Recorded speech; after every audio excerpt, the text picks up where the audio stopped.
Bismillahirrahmanirrahim. Assalamualaikum warahmatullahi wabarakatuh. Selamat siang. Kami dari kelompok 3, kelas RPL 2B, mata kuliah Analisis Kebutuhan dan Perancangan Perangkat Lunak. Pada kesempatan kali ini, kami akan mempresentasikan hasil kerja kami, yaitu berupa dokumen spesifikasi kebutuhan perangkat lunak mengenai aplikasi rancangan kami, yaitu Cut Insight atau aplikasi untuk pemesanan layanan barbershop secara online. Next.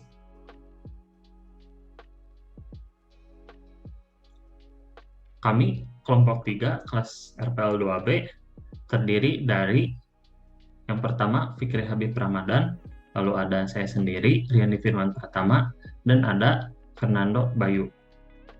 Next.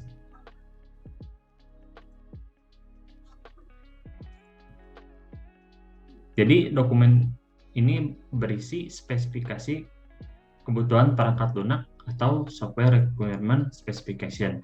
Jadi apa itu sih definisi SKPL itu? SKPL itu merupakan dokumen spesifikasi kebutuhan perangkat lunak yang mendefinisikan mengenai kebutuhan sistem dan kebutuhan perangkat lunak. Ya, dalam kondisi ini perangkat lunak aplikasi Cut Insight. Jadi dokumen SKPL ini juga akan digunakan oleh pengembang perangkat lunak sebagai gambaran model dan acuan teknis pengembangan perangkat lunak pada tahap selanjutnya. Next. Ruang lingkup. Aplikasi Cut Insight merupakan aplikasi yang berjalan di sistem operasi Android yang dibuat untuk memudahkan customer untuk melakukan booking layanan barbershop. Jadi, customer hanya perlu melakukan pemesanan layanan barbershop sesuai dengan waktu yang diinginkan melalui aplikasi ini, yang dapat diakses dari kediaman masing-masing, tanpa perlu pergi ke lokasi barbershop terlebih dahulu. Kemudian, customer diwajibkan untuk datang ke tempat barbershop yang telah dipilih sesuai dengan waktu yang telah ditentukan sebelumnya. Next. Yang selanjutnya adalah perspektif produk, yang merupakan bagian dari gambaran produk. Cut Insight ini merupakan perangkat lunak yang dikembangkan untuk membantu masyarakat yang ingin memesan layanan barbershop secara online. Jadi, sistem Cut Insight ini dapat membantu dan memudahkan masyarakat yang hendak memangkas rambutnya pada masa pandemi tanpa harus bersusah payah terlebih dahulu untuk mengecek keadaan barbershop, apakah dalam keadaan kosong atau tidak. Selain itu, sistem ini pun membantu mengurangi tingkat kekhawatiran customer akan kerumunan massa yang biasanya terjadi di barbershop. Karena dengan adanya sistem ini, customer dapat membuat pesanan dari sentuhan jari, kemudian datang ke lokasi sesuai waktu yang telah ditentukan. Yang selanjutnya adalah diharapkan dengan adanya aplikasi ini memunculkan suatu gaya hidup baru untuk melakukan pangkas rambut. Jadi tidak harus datang terlebih dahulu repot-repot. Cukup melalui aplikasi ini. Tidak hanya di masa pandemi, namun untuk masa yang akan datang juga. Next.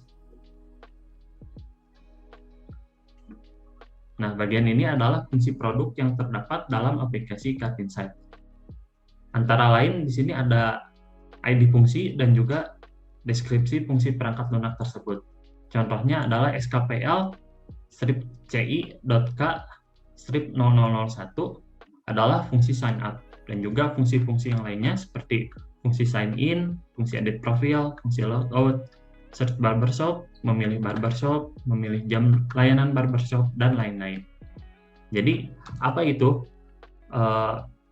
definisinya dari kode-kode yang sebelumnya ada? Jadi, SKPL .ci.k.xxx adalah kode yang digunakan untuk mempresentasikan kebutuhan pada aplikasi Cut Insight, dengan CI merupakan kode perangkat lunak, lalu ci.k adalah kode fase, dan xxx adalah digit atau nomor kebutuhan. Next. Selanjutnya ialah karakteristik pengguna. Jadi pengguna yang menggunakan aplikasi ini adalah dibagi menjadi 3 bagian. Yang pertama customer, lalu ada owner barbershop, dan juga admin. Next.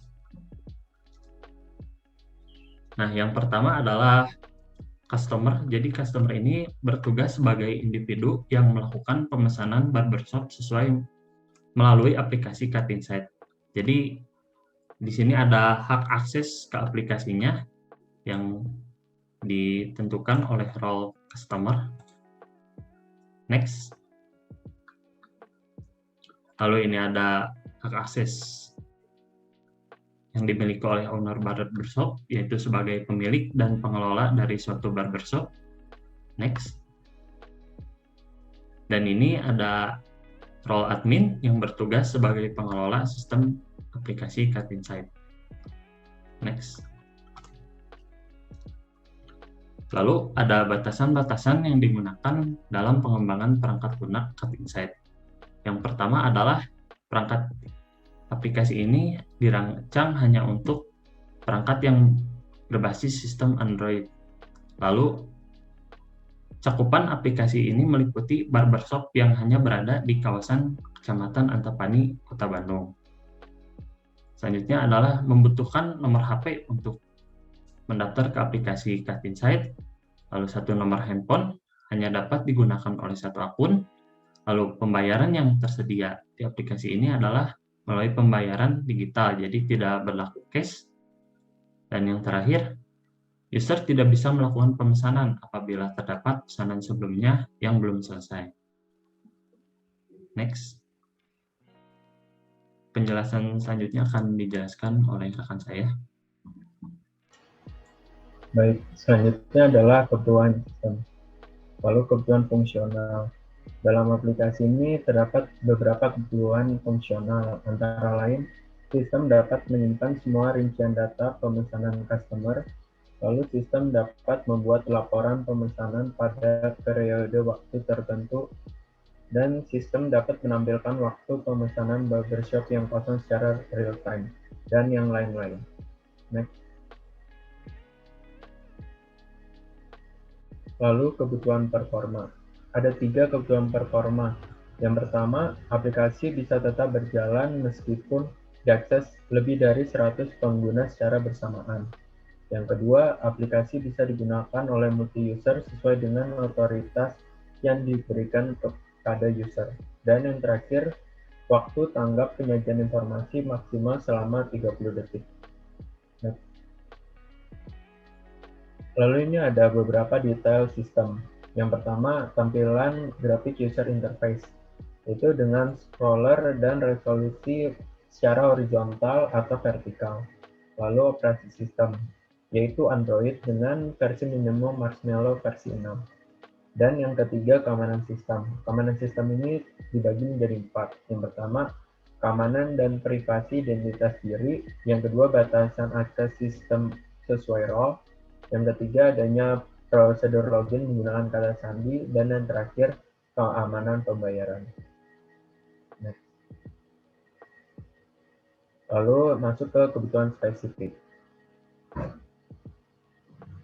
Yang pertama ada antarmuka pemakai, yaitu sistem grafik user interface, lalu berbasis Android, masukkan melalui touchscreen atau keyboard, dan yang terakhir keluaran dapat dilihat melalui layar smartphone. Selanjutnya ada antarmuka secara hardware. Yang pertama ada minimum RAM 2 GB, lalu minimum storage 1 GB, dan device wajib memiliki fitur GPS. Lalu antarmuka secara software dibagi menjadi 2. Yang pertama sistem operasi smartphone, nama Android OS, sumbernya Android software. Lalu yang kedua ada database sistem perangkat lunak, menggunakan MySQL dan sumbernya Oracle. Lalu masuk ke DFD atau Data Flow Diagram. DFD ini merupakan diagram yang menjelaskan aliran informasi yang terjadi pada suatu sistem. Di sini dapat digambarkan yang pertama, user akan mengajukan pesanan. Lalu barbershop akan menerima pemesanan. Lalu selanjutnya memanage barbershop mengkonfirmasi pemesanan menuju ke admin. Lalu adminnya tersendiri akan memanage data tersebut sehingga user akan menerima konfirmasi pemesanannya. Selanjutnya. Lalu selanjutnya ada DFD level 1. Hampir sama seperti tadi, namun pada DFD level 1 ini akan lebih kompleks. Yang pertama, user melakukan pendaftaran. Sama seperti admin juga melakukan pendaftaran untuk mendapatkan hak akses melalui aplikasi ini. Selanjutnya, user akan melakukan pemesanan, sehingga pemesanan tersebut dapat diterima oleh barbershop-nya itu, sehingga adminnya juga akan mengetahui pemesanan kita. Lalu setelah melakukan pemesanan, akan mendapatkan konfirmasi kepada user. Selanjutnya, user akan melakukan pembayaran melalui pembayaran secara digital. Lalu selanjutnya, catatan transaksi tersebut akan menuju ke barbershop dan user. Barbershop memiliki catatan transaksi. Next. Dan selanjutnya akan dijelaskan oleh rekan saya, Fikri Habib. Baik, selanjutnya ada yang namanya Entity Relation Diagram atau yang disebut juga IRD. Merupakan suatu model yang menjelaskan hubungan antara data dalam basis data berdasarkan objek dasar data yang mempunyai hubungan antar relasi. Di sini kami mempunyai IRD yang dimana ada 3 basis data, yaitu ada user, pesanan, dan barbershop. Nah, user ini mempunyai beberapa atribut, yaitu ada ID user, jenis kelamin, nama, email, nomor HP, dan lokasi. Begitupun juga dengan barbershop, ID barber, nama, nomor telepon, alamat, dan email. Lalu dengan pesanan, ID order, ID user, ID barber, hari, jam, layanan.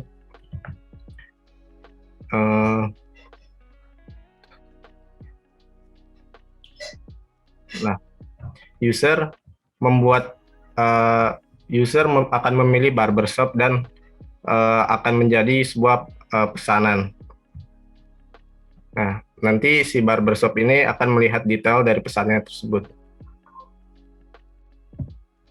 Lalu ada juga kebutuhan non fungsional.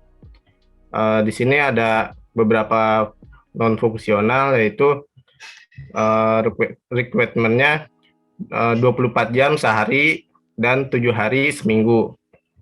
Lalu dapat diandalkan, lalu berjalan pada sistem operasi Android, RAM minimum 2 GB, storage minimum 1 GB, maksimum 30 detik untuk responnya.